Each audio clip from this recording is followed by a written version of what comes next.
Hello and welcome on SLS academy. आज हम introduction of economics पढ़ेंगे, लेकिन इस टॉपिक को पढ़ने से पहले हम ये जान लें कि हमें इकोनॉमिक्स क्यों पढ़ना चाहिए। देखिए, ह्यूमन लाइफ में डिफरेंट डिफरेंट प्रॉब्लम्स होती हैं। फॉर एग्जांपल, जैसे अगर आपको क्राइम से रिलेटेड प्रॉब्लम है तो आप उसके सोल्यूशन के लिए कहाँ जाएंगे? Police station. अगर आपको जस्टिस से रिलेटेड प्रॉब्लम है तो उसके सोल्यूशन के लिए आप कहाँ जाएंगे? कोर्ट जाएंगे। उसी तरह अगर आपकी लाइफ में इकोनॉमिक प्रॉब्लम है तो उसका सोल्यूशन फाइंड करने के लिए आपको क्या करना पड़ेगा? इकोनॉमिक्स को पढ़ना पड़ेगा। तो सबसे पहले इंट्रोडक्शन ऑफ इकोनॉमिक्स से स्टार्टिंग करते हुए हम पहले स्टार्ट करते हैं कि मीनिंग ऑफ इकोनॉमिक्स क्या है। तो जो वर्ड इकोनॉमिक्स है वो ओरिजिनेट हुआ है कहाँ से? ग्रीक वर्ड ओइकोनोमिया से, जिसमें ओइकोस का मतलब होता है हाउस होल्ड एंड नोमोस का मतलब होता है मैनेजमेंट। इस तरीके से अगर देखें तो इकोनॉमिक्स वर्ड का जो मतलब है वो है हाउस होल्ड मैनेजमेंट, अर्थात घर को संभालना या घर की व्यवस्था को देखना। अगर इसमें फर्दर आगे बढ़ें तो एक क्रोनोलॉजी सिस्टम है इकोनॉमिक्स में, उसको देख लेते हैं। जैसे इकोनॉमिक सब्जेक्ट जो है 16 सेंचुरी से पहले वो डिफरेंट था, और 16 सेंचुरी के बाद इसको डिफरेंट डायनामिक्स प्राप्त हुए। जैसे इकोनॉमिक्स जो था 16 सेंचुरी से पहले पॉलिटिकल साइंस के रूप में इसको पढ़ा जाता था, और इसको एडमिनिस्ट्रेटिव पर्पस से पढ़ा जाता था। चाणक्य जो बहुत ही विद्वान व्यक्ति माने जाते थे मौर्य एम्पायर के, उन्होंने अर्थशास्त्र नामक एक पुस्तक लिखी थी। लेकिन ये अर्थशास्त्र वर्तमान में जो अर्थशास्त्र है या उसका जो स्वरूप है उससे बिल्कुल अलग थी। ये एक पॉलिटिकल साइंस की किताब थी जिसमें राज व्यवस्था अर्थात एडमिनिस्ट्रेटिव सिस्टम के बारे में बताया गया था। बाद में 16 सेंचुरी के बाद कई सारे इकोनॉमिक थॉट के स्कूल जो हैं वो डेवलप हुए, जिसमें सबसे पहला थॉट ऑफ स्कूल था मर्केंटलिज्म। मर्केंटलिज्म जो है वो बिलीव करता है, या उसको हम हिंदी में वाणिज्यवाद भी कहते हैं। उनका जो सेंटर्ड आइडिया था या जिस आइडिया पे वो बिलीव करते थे वो था increase in export and decrease in import. फिर उसके बाद आए फिजियोक्रेट्स। फिजियोक्रेट्स जो थे वो फिजिकल चीज़ों पे ज़्यादा बिलीव करते थे, वो लैंड एग्रीकल्चर और लैंड डेवलपमेंट में बिलीव करते थे। उसके बाद आए क्लासिकल इकोनॉमिक्स। अगर रियल इकोनॉमिक्स की बात करें तो क्लासिकल इकोनॉमिक्स ने ही रियल इकोनॉमिक्स के स्टार्ट किए, क्योंकि 1776 में एडम स्मिथ, जिनको फादर ऑफ इकोनॉमिक्स भी कहा जाता है, ने अपनी पुस्तक an inquiry into the nature and causes of wealth of nation लिखा, जहां से इकोनॉमिक्स को एक डिफरेंट सब्जेक्ट के रूप में मान्यता प्राप्त हुई। यहाँ पे क्लासिकल इकोनॉमिक्स क्या मानते हैं कि मार्केट को फ्री रखना चाहिए, और जो मार्केट पावर है किसी भी डिसइक्विलिब्रियम कंडीशन में वो क्या करेंगी? इनविजिबल हैंड्स का हेल्प लेते हुए अपने आप को इक्विलिब्रियम में ला लेंगी। अब ये इनविजिबल हैंड्स से क्या मतलब है? जितने भी क्लासिकल इकोनॉमिक्स थे वो बिलीव करते थे कि मार्केट में कोई इनविजिबल हैंड है। इनविजिबल हैंड कुछ और नहीं, बस मार्केट पावर है। मार्केट पावर कौन सी? मार्केट पावर कौन सी है? मार्केट पावर मतलब डिमांड एंड सप्लाई। क्लियर? फिर उसके बाद आए प्री मार्जिनलिस्ट, जो मैक्सिमाइजेशन की बात करते थे। फिर उसके बाद अगला थॉट ऑफ स्कूल आया क्या? New classical economics. इन्होंने क्या किया? जो क्लासिकल इकोनॉमिक्स थी थ्योरी, उसी को मैथमेटिकल फॉर्म में प्रेजेंट किया। एल्फ्रेड मार्शल जो हैं ये इस स्कूल ऑफ थॉट के बहुत बड़े विद्वान या इकोनॉमिस्ट थे। एल्फ्रेड मार्शल ने ही इकोनॉमिक्स में मैथमेटिक्स का यूज़ करके कई सारी थ्योरीज को मैथमेटिकली प्रूव किया। उसके बाद आया द मार्जिनलिस्ट। जो मार्जिनलिस्ट थे वो क्या मानते थे कि डिसीजन मेकिंग में किसी भी एक एडिशनल यूनिट का क्या रोल होता है। फिर ऑस्ट्रियन स्कूल जो साइकोलॉजिकल थॉट ऑफ इकोनॉमिक्स में बिलीव करता था। केन्जियन इकोनॉमिक्स, जो केन्जियन या केन्स की जो थ्योरी थी उसने इकोनॉमिक्स को पूरी तरीके से चेंज कर दिया। पहले माइक्रो इकोनॉमिक्स को ही इकोनॉमिक्स का पार्ट माना जाता था, लेकिन केन्स ने अपने जो नई थ्योरी थी the general theory of employment money and interest, उसमें इन्होंने एक नए इकोनॉमिक्स पार्ट की नींव रखी जिसको हम मैक्रो इकोनॉमिक्स कहते हैं। इसीलिए केन्स को मैक्रो इकोनॉमिक्स का फादर भी कहा जाता है। उसके बाद द मोनेटरिस्ट रेवोल्यूशन हुआ। मोनेटरिस्ट रेवोल्यूशन में ये इनकी जितनी भी थ्योरीज थी वो किससे रिलेटेड थी? मनी से। क्वांटिटेटिव थ्योरी ऑफ मनी भी मॉनेटरी रेवोल्यूशन में इवॉल्व हुई। फिर उसके बाद आए neo classical school. Neo classical school जो है 1970 से लेके प्रेजेंट में था। इन्होंने क्या किया, जो क्लासिकल थ्योरीज थी उसी को रिफॉर्मुलेट किया। न्यू केन्जियन थ्योरी या न्यू केन्जियन स्कूल जो था 1991 से 2008 तक था। इन्होंने किस पे फोकस किया? ग्रोथ एंड स्टेबिलिटी पर। अब आइए देख लेते हैं कुछ डेफिनेशंस इकोनॉमिक्स की। तो सबसे पहले जो डेफिनेशंस आई वो सेंटर्ड किसको रखती थी? वेल्थ को सेंटर्ड में रखती थी। और वेल्थ सेंटर्ड डेफिनेशन किसने किसने दिया? एडम स्मिथ, जेबी से, जीवॉन एक्सेट्रा ने दिया। फिर उसके बाद जो डेफिनेशन आई वो वेलफेयर सेंटर्ड थी। और वेलफेयर सेंटर्ड डेफिनेशन देने वाले कौन थे? Alfred Marshall, Cecil Pigou, John Stuart Mill, Edwin Cannan etcetera. फिर उसके बाद ये भी जब सफल नहीं हुए तो कुछ इकोनॉमिक्स ने कहा कि वेलफेयर और वेल्थ सेंटर डेफिनेशन अप्रोप्रिएट नहीं है इकोनॉमिक्स की डेफिनेशन के लिए। तो उसमें सबसे फेमस थी रॉबिन्स। रॉबिन्स ने कहा स्केर्सिटी से रिलेटेड जो डेफिनेशन है वो सबसे ज़्यादा सूटेबल है इकोनॉमिक्स के डेफिनेशन के लिए। तो इन्होंने स्केर्सिटी बेस्ड डेफिनेशन दिया।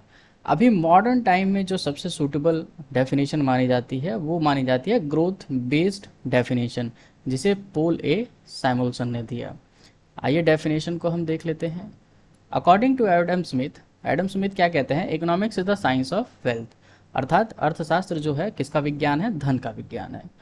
और जेबी से भी यही सेम बात कहते हैं, economics is the science that study wealth, अर्थात अर्थशास्त्र किसका अध्ययन करता है? धन का अध्ययन करता है। लेकिन वेलफेयर रिलेटेड डेफिनेशन किसने दिया था? एल्फ्रेड मार्शल ने। तो एल्फ्रेड मार्शल कहते हैं economics is a study of Mankind in the ordinary business of life. It examines that part of individual and social action which is most closely connected with attainment and use of materials requisite of well-being. अर्थात इनका कहने का मतलब है कि economics जो है वो मैन काइंड के ऑर्डिनरी बिजनेस से रिलेटेड स्टडी है, ठीक। और कैसे उसके वेलफेयर को बढ़ाया जाए यही हमें क्या करता है? इकोनॉमिक्स बताता है। आगे चलते हैं। एसी पीगू कहते हैं economics is a relation between various economic variable like consumption, wealth, employment and output during different situation in an economy such as inflation, deflation. तो एसी पीगू का कहना है कि जो इकोनॉमिक्स के डिफरेंट वेरिएबल्स होते हैं, जैसे कंजम्पशन है, वेल्थ है, एम्प्लॉयमेंट है और आउटपुट है, उनका अलग अलग सिचुएशन में वो क्या रिलेशन बनाते हैं या कैसे बिहेव करते हैं उसी की स्टडी है। अकॉर्डिंग टू रॉबिन्स, जिन्होंने स्केर्सिटी से रिलेटेड डेफिनेशन दिया है, the science which study human behaviour as a relation between end scarce means which have alternative use.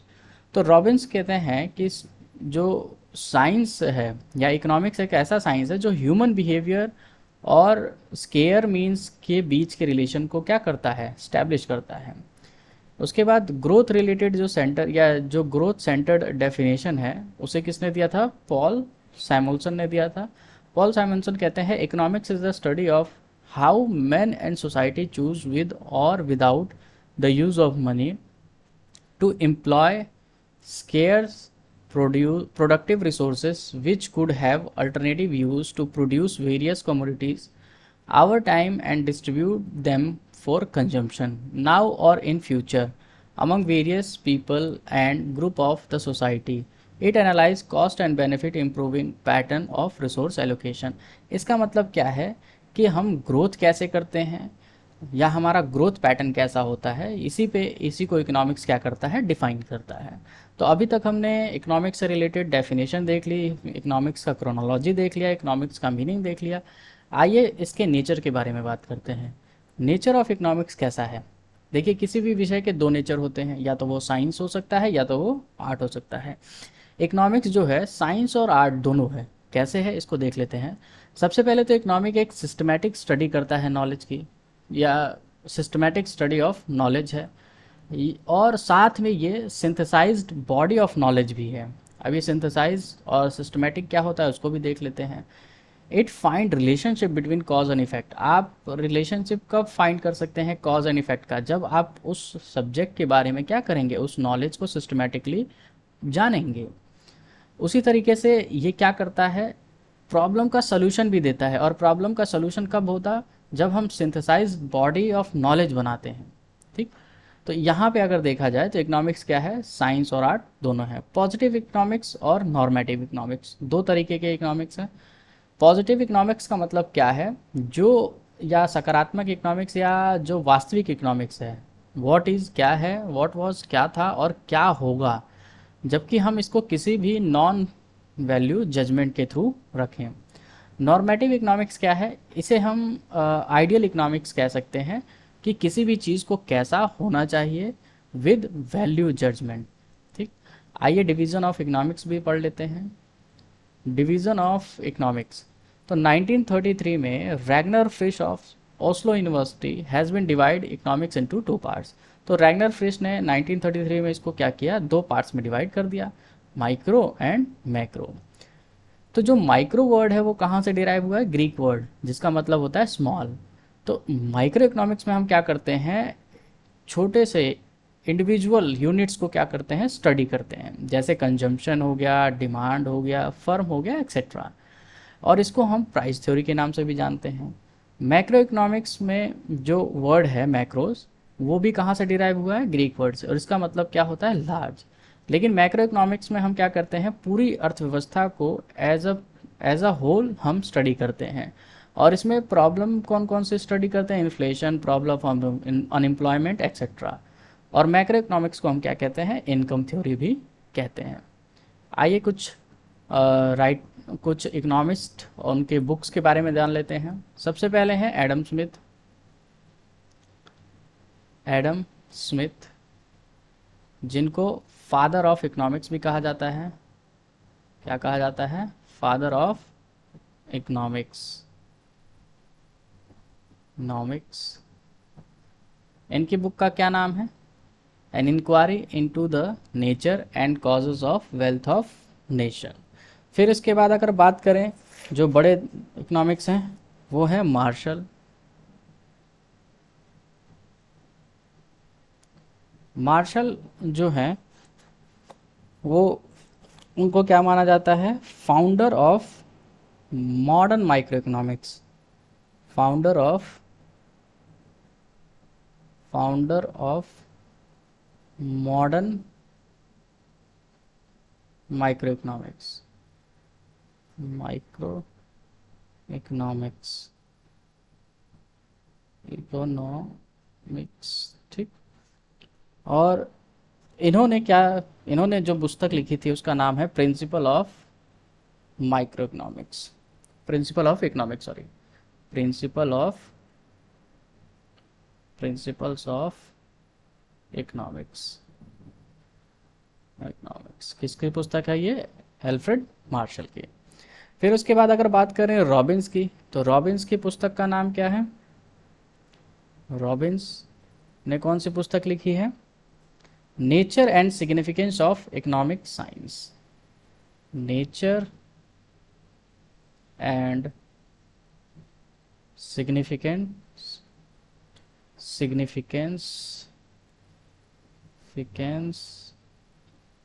Of economic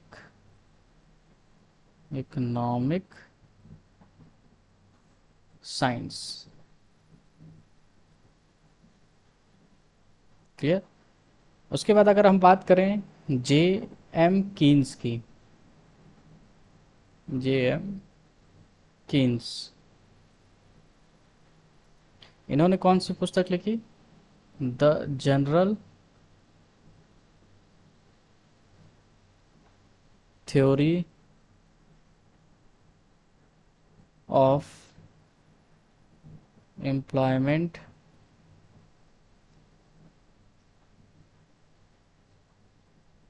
general theory of employment, interest